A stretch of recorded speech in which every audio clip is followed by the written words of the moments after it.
আসসালামু আলাইকুম। এখন বর্ষার সিজন প্রায় শেষের দিকে, এর পাশাপাশি বৃষ্টিও এখন আগের থেকে অনেক কমে গিয়েছে। বছরের ঠিক এই সময়টাতেই আমাদের খামারে খাদ্য সংকট দেখা দেয়, অর্থাৎ কাঁচা ঘাসের ব্যাপক পরিমাণে সংকট দেখা দেয়। এই সময়টাতে আমরা খড় সংগ্রহ করার জন্য বেরিয়ে পড়ি এবং বিভিন্ন জায়গা থেকে অনেক বেশি দামে আমরা খড় সংগ্রহ করি।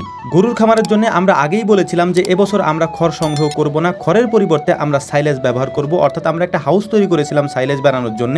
ওই সময় আমাদের খামারে প্রচুর পরিমাণে কাঁচা ঘাস থাকার কারণে ওই সাইলেজ বানানো হাউসটাতেই আমরা মাছ ছেড়ে দিয়েছিলাম। ওই মাছগুলি এখন বেশ বড় হচ্ছে, যে কারণে আমরা আপাতত ওইটার মধ্যে সাইলেজ তৈরি করতে পারছি না। তাই বিকল্প হিসেবে গত কয়েকদিন আগে রূপাই সাইলেজ নামের একটা কোম্পানিতে আমরা যোগাযোগ করেছিলাম যে তাদের কাছ থেকে রেডিমেড সাইলেজটা আমরা আনতে পারি কিনা এবং তাদের থেকে এনে আমরা আমাদের খামারের গরুগুলিকে দিতে পারি কিনা। ওনাদের সাথে কথা বলার পর আমরা প্রায় 4 টন ভুট্টার সাইলেজ নিয়ে এসেছি আজকে। তো রাত্রেবেলা যেহেতু কুমিল্লা থেকে এই ট্রাকটা এসেছে, সকালবেলা আমাদের এখানে এসে পৌঁছেছে আলহামদুলিল্লাহ।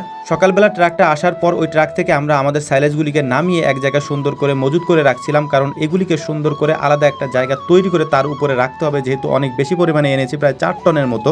আপাতত এগুলিকে রাখার মতো তেমন কোনো ঘর আমাদের নেই, তাই আমরা আলাদা একটা সিস্টেম করব আজকে, অর্থাৎ বাঁশ দিয়ে তারপর একটা মাচা তৈরি করে তার উপরে এগুলিকে রাখার চেষ্টা করবো ইনশাআল্লাহ। যেহেতু এখনো গুড়ি গুড়ি বৃষ্টি হয় বা মাঝে মাঝে বৃষ্টি হচ্ছে, যে কারণে এটাকে আমরা সুন্দর করে পলিথিন দিয়ে ঢেকে দিব। সাইলেজগুলি নামানোর পর ট্রাকওয়ালা ভাইকে বিদায় দিয়ে আমরা চলে যাব আমাদের ঘাসের জমিতে। দেখতেই পাচ্ছেন অল্প কিছু পরিমাণে ঘাস আমাদের ঘাসের জমিতে এখন রয়েছে।